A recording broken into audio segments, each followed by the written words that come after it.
guys, it's Ryland. Once again, can't be bothered with my hair because this is going to be very brief. My part in the video is going to be very brief. A massive trigger warning at the beginning of this because this mentions a lot of triggering things. It mentions suicide in pretty graphic detail and self-harm and a lot of triggering things. It talks about religion if you're sensitive about that.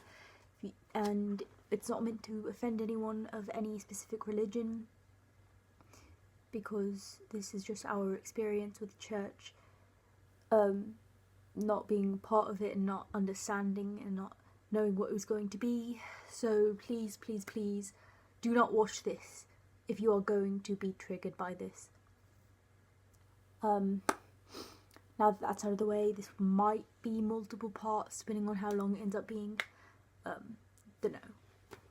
But I'm gonna have Katie talk to you all in this video. Okay. Hey guys, it's Katie again. So you all voted, I guess, in Ryland's video and decided you wanted me to talk about the church retreat. So, I'm gonna talk about it. This story involves my ex-boyfriend that I was in a serious relationship with. I'm not going to mention his name or anything like that because I just don't think it's appropriate, and I'm still really good friends with him to this day. I talked to him earlier tonight, in fact. We're still like best friends, so just in case you were wondering, we're on good terms still. Anyway, what happened was my ex-boyfriend, we were dating at the time obviously, he invited me to go to this retreat with his church. He wasn't super into his faith either. He didn't really like going to church, but he kind of was being made to go on this retreat and was like, you know, maybe you can go along, it'll be fun. So I was like, yeah, of course, you know, I'd love to spend a weekend with you. So I went on this retreat. He went to I was raised Catholic. I went to Catholic schools all my life. And he belonged to, I believe it was a Pentecostal church. Might have been non-denominational. I'm not sure exactly. Whatever it was very different from what I was used to. So we had a long bus ride there. And once we got there, we stayed in like these loft things. The boys were separated from the girls. Obviously, I was in a room with his sister, and there were bunk beds and all that. We had these church services, and they were very different from what I was used to. And at this time in my life, I was kind of having these issues. It was mainly Makani who was having them, but it was kind of bleeding into me having them when she was co-conscious, where if my anxiety was really high, I would lose my hearing a little bit. Not like I couldn't hear at all, but like either every sound I heard would blend together so that I couldn't understand words, or a loud like humming, ringing sound would be there so I couldn't make out other sounds that were actually there.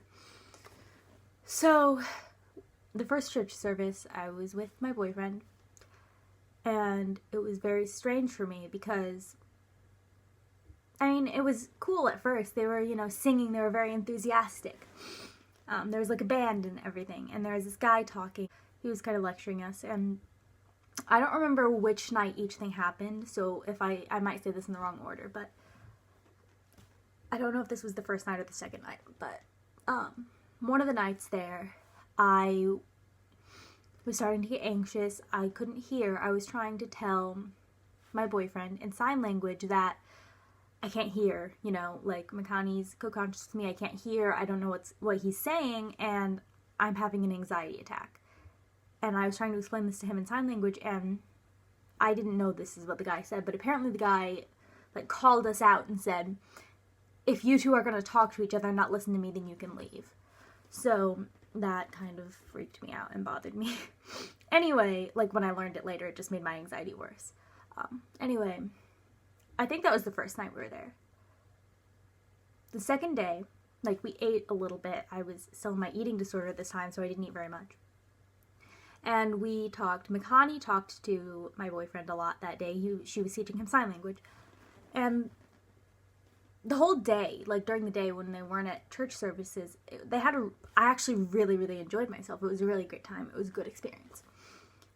And then the second night, during church services, it was very strange because they started doing this thing where they were like calling people up and like praying on them. And people were like speaking in tongues, and I had never witnessed anything like this before. So I was just like it was like a culture shock for me. You know, I'd never been around this. So it was very strange, and like nobody had prepared me for this. And again, I'm not trying to like offend anyone who goes to this kind of church. I just didn't expect it, and I didn't know what to think. I just wasn't prepared for that.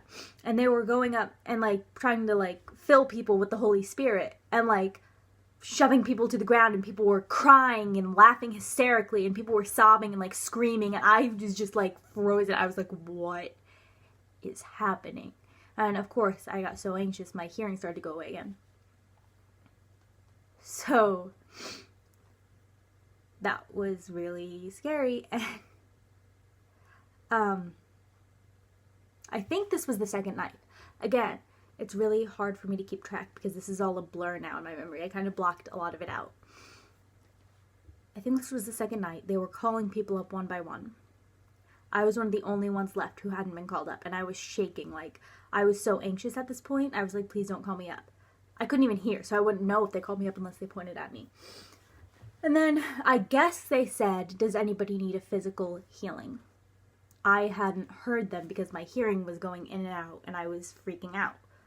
So my boyfriend was like, she needs a physical healing. She can't hear.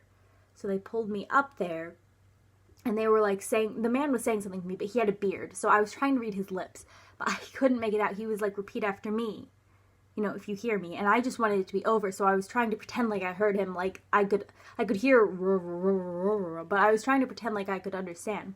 So I was trying to repeat what he said, but I guess I repeated it wrong because he was like, no, that's not what I said. And then he was going behind me, and I was hearing this like really loud.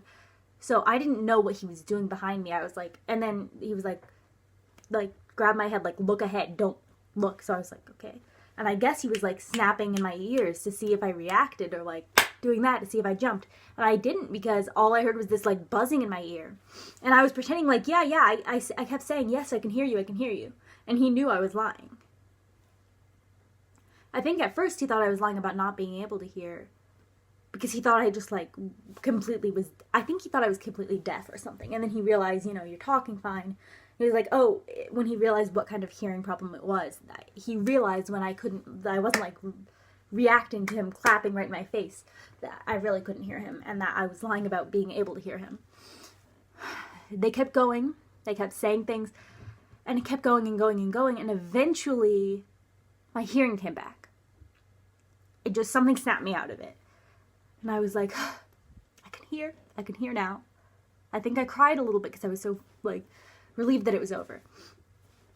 And everyone was like, oh my God, it's a miracle. And I knew, you know, well, no. I mean, in my mind, no, it's not a miracle. This just, you know, it passed. The next day, I was having some anxiety again.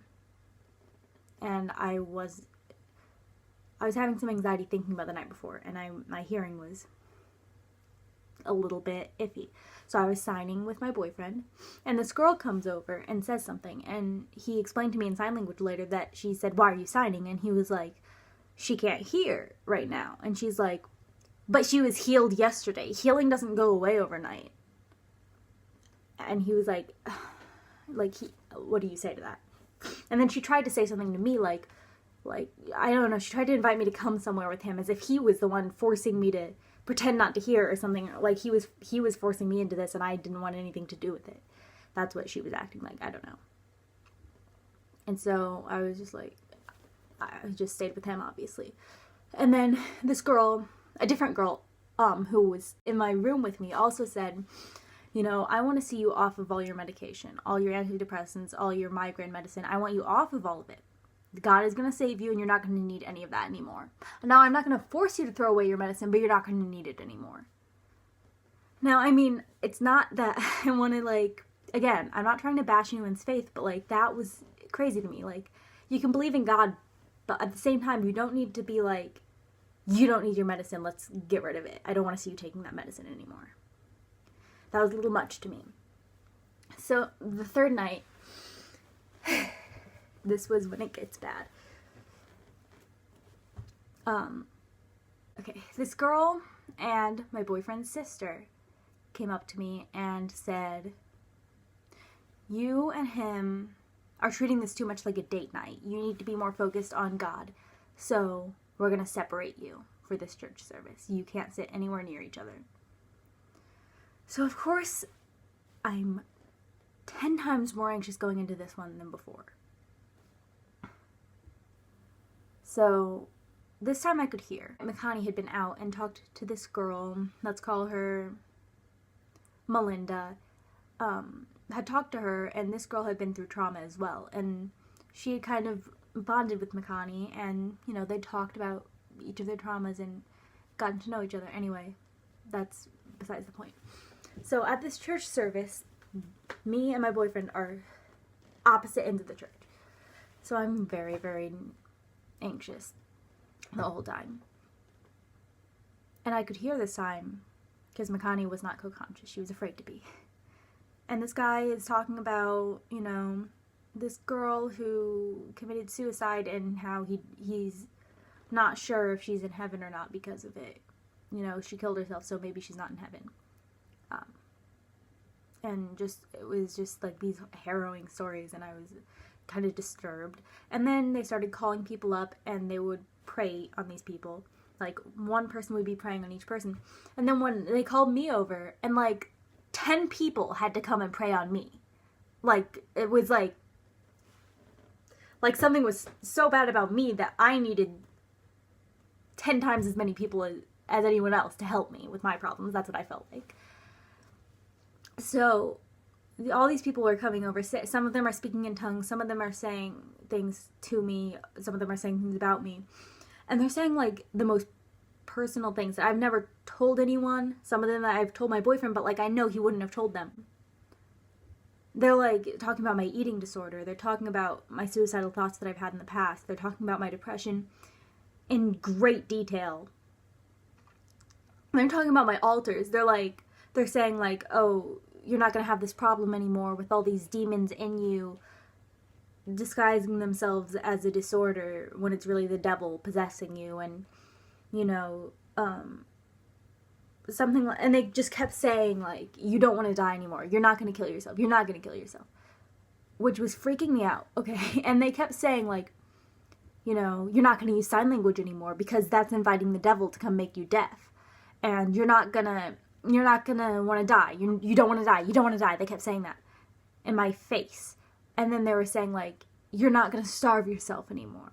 You're not going to, they just kept naming these things that were hard in my life. Like, you're not going to hurt yourself anymore. You're not going to, like, and then they were saying, it's because the devil is in you. And all the things that happened to you, all the things that happened in your life, God didn't want that to happen to you. They only happened because of the devil, because you let the devil in your life.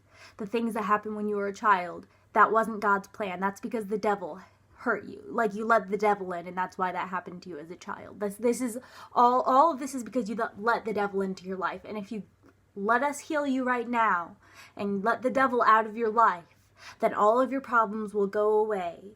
All of your illnesses will go away. You won't need your demons, is what they called my altars. You won't need your demons to come and possess your body anymore. You won't need you won't need to starve yourself anymore. You won't need to hurt yourself anymore. You won't want to die anymore.